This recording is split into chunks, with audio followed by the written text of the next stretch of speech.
Bill आखिर एक अरसे के बाद खान साहब से आपकी मुलाकात हुई, उस मुलाकात का ज़रा हमें अहवाल भी बताएं और कितने को अरसे के बाद मुलाकात हुई है, खान साहब की तबीयत कैसी थी, आपको उनसे मिलकर कैसा लगा और उनका क्या रिस्पांस था, क्या रद्द अमल था, क्या फीलिंग्स थी उनकी?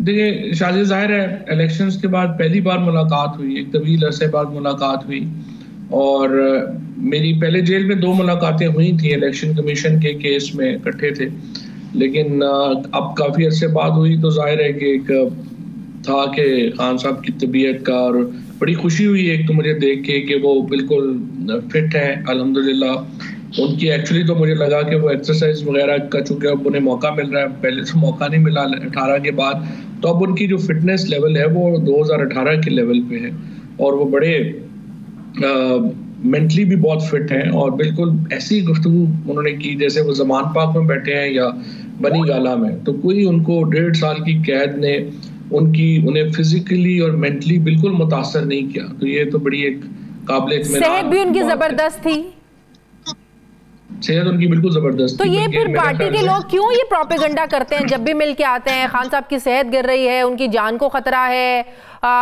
वो तो बिल्कुल फ्रेश नहीं है, ये बड़ा प्रोपेगेंडा करते हैं। जो भी खान से मौजूदा लीडरशिप की मैं बात कर रही हूँ, ये तो आकर बाहर ऐसी, वो कहते हैं ना पंजाबी में, हाला लाला मचा देना कि न जाने पता नहीं क्या हो गया है, कुछ साजिश हो रही है, हुकूमत मारना चाह रही है, पता नहीं कौन सी जो है वो ताकतें हैं जो इमरान खान को मारना चाह रही हैं। आपके मुंह से ये सुनकर अच्छा लगा कि खान साहब की सेहत अच्छी है।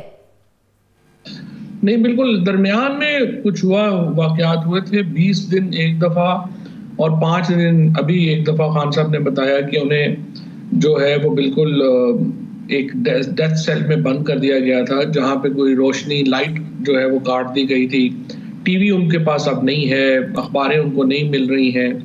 तो ये मेरा ख्याल है फेजेस में इस तरह का मेंटल टॉर्चर जो है वो तो एक जारी है, जो अनफॉर्चुनेट है। पाकिस्तान के फॉर्मर प्राइम मिनिस्टर से और इतने बड़े लीडर से इस तरह का सलूक नहीं करना चाहिए और अभी भी तो उनका राइट है कि उनको एक क्लास शिफ्ट किया जाए, वो एक क्लास में नहीं है, वो डेथ सेल में है। That is self is so annoying I would say.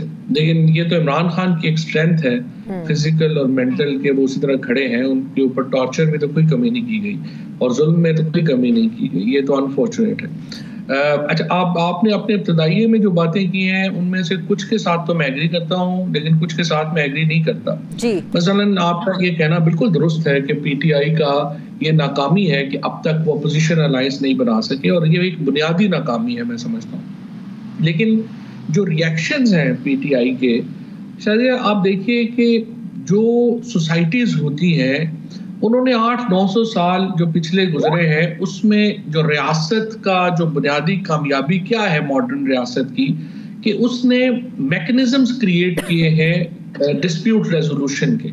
अब हमारा डिस्प्यूट होता है, उसका एक तरीकाकार है उसको रिजॉल्व करने का। रियासत से मुतालिक जो चीज़ें होती हैं उसको आइन जो है रिजॉल्व करता है। अब मसला यह है कि यहाँ पे एक बुनियादी असूल है कि हुकूमत जो है वो बनेगी इलेक्शनों से। 8 फरवरी के इलेक्शन के नताइज आपने बदल दिए 9 को और आपने वो मैकेनिज्म तबाह कर दिया। इलेक्शन कमीशन और पाकिस्तान को आपने तबाह कर दिया ताकि वहां पे कुछ ट्राइब्यूनल्स में किसी जगह पे कोई काम ना हो सके। आपने जुडिशरी को तबाह कर दिया, एंटी टेररिज्म कोर्ट्स के जजेस जिन्होंने रिलीफ दिया तहरीक इंसाफ को कानून के मुताबिक, आप देखें उनकी फैमिलीज के साथ क्या सलूक हुआ। उसके बाद हाई कोर्ट के जजेस के साथ क्या हुआ, और फिर 26वीं आईनी तरमीम लाके आपने सुप्रीम कोर्ट ही खत्म कर दी। अब उसके बाद देखिए, ना आपके यहाँ इस वक्त स्पीकर का ऑफिस है, ना सेनेट के चेयरमैन का ऑफिस है, ना आपके पास कोई डिस्प्यूट रेजोल्यूशन का ऑफिस नहीं रहे।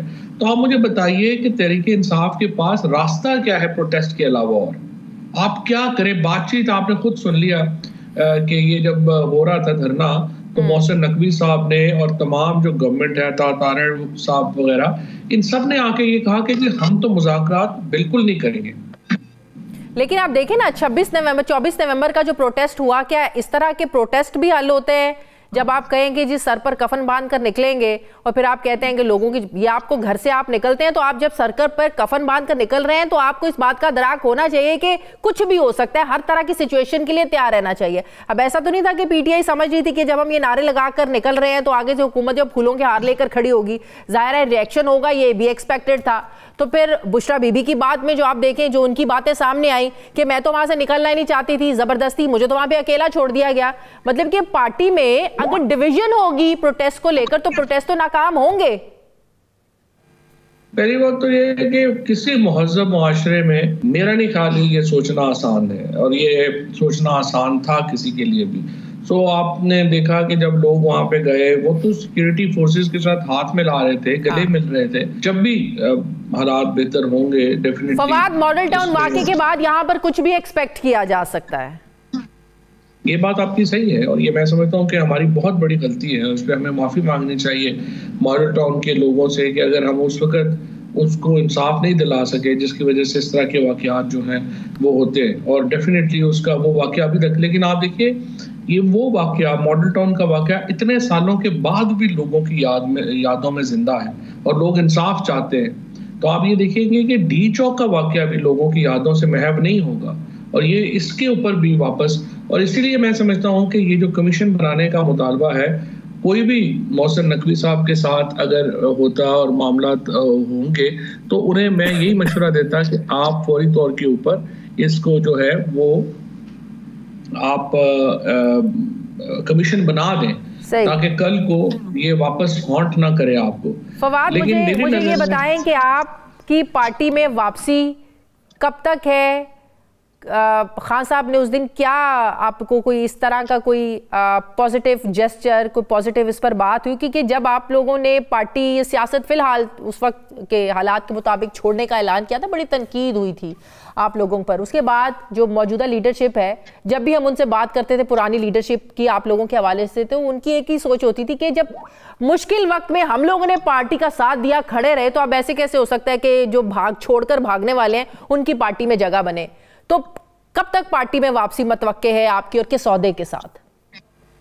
पहली बात तो शाजिया ये है कि मुश्किल वक्त तो हमारा खत्म ही नहीं हुआ और हम ही मुश्किल वक्त का सामना कर रहे हैं। जो सच्ची बात यह है कि जो मौजूदा लीडरशिप में जो लोग हैं उन्होंने तो नहीं देखा उस तरह का वक्त, जो वक्त हम पे गुजरा है, और अल्लाह ना करे कि हमारे किसी और दोस्त के ऊपर या इन दोस्तों के ऊपर वो वक्त गुजरे। क्योंकि जो वक्त हम लोगों ने देखा है, जिस तरह की तशद्दुद, जिस तरह की बर्बरियत, फस्तायत, जेलें और बेगुनाह हम लोगों को अंदर रखा गया, मुझे अंदर रखा गया, बाकी बेशुमार दोस्तों को अंदर रखा गया, मुशर्रफ चीमा है, जमशेद चीमा साहब, ये सब लोग, और सदाकत अब्बासी है, और ये हमारे वासे बेशुमार लोग हैं। अब क्या मैं नाम लेना शुरू करूँ तो नाम ही वक्त ही ख़त्म हो जाएगा। जो मुश्किल वक्त हम लोगों के ऊपर गुजरा, जो हमने सहा, वो तो जाहिर है कि मौजूदा लीडरशिप ने तो नहीं सहा, और अच्छा है कि अल्लाह महफूज भी रखे। लेकिन इशू ये है कि हमने तो इसके बावजूद जो है वो इमरान खान से अपना ताल्लुक कभी नहीं छुपाया और कभी हमने उस ताल्लुक को जो है वो ख़त्म नहीं किया। और मैं ये समझता हूँ कि इंशाअल्लाह ताला ये जो हमारा ताल्लुक है ये बरकरार भी रहेगा, और इसको हम इमरान खान की जो ज़ात की हद तक जो हमारा वफादारी है, जो ताल्लुक है, वो तो हमेशा है। इमरान खान ने हमेशा जो है वो हम पे ट्रस्ट किया है, और अब भी जब मैं मिला हूँ तो मुझे बड़ी खुशी है कि इमरान खान साहब का पूरा एतमाद जो है वो मुझे हासिल है। सही, तो इसका मतलब है पार्टी में आपकी जल्द और इमरान खान वाकई पार्टी के अंदर तब्दीली, पार्टी स्ट्रक्चर में तब्दीली चाहते हैं? देखिए, सच्ची बात यह है कि इतने बड़े इश्यूज हैं इस वक्त कि ये कुछ छोटी बातों के ऊपर कि मेरा क्या होगा वो होगा, ना मैंने बात की है, ना ही कोई मेरा इरादा है ये बातें करने का। हमने जो भी लीडरशिप, खान साहब ने अब ये 5 मेंबर कमेटी जो बनाई है, तो मैं I intend to support that, जिस तरह भी हम सपोर्ट कर सकें, और इसको हमने कामयाब बनाना है। और आपको मालूम है कि आपके प्रोग्राम में भी मैंने ये कहा है, पहले भी ये कहा है कि मेरी नज़र में जो 2 सबसे बड़ी खामियां हैं पीटीआई में, वो यही हुई कि एक तो हम जब 9 फरवरी को तहरीक चलानी थी उस वक्त आपने तहरीक नहीं चलाई, और दूसरा ये कि आप अब अलायंस नहीं बना पाए। तो अलायंस बनाना ज़रूरी है। तो अलायंस के लिए जो भी हम कर सकेंगे, इस कमेटी की मुआवनत कर सकेंगे, मदद कर सकेंगे, वो इंशाल्लाह ज़रूर करें।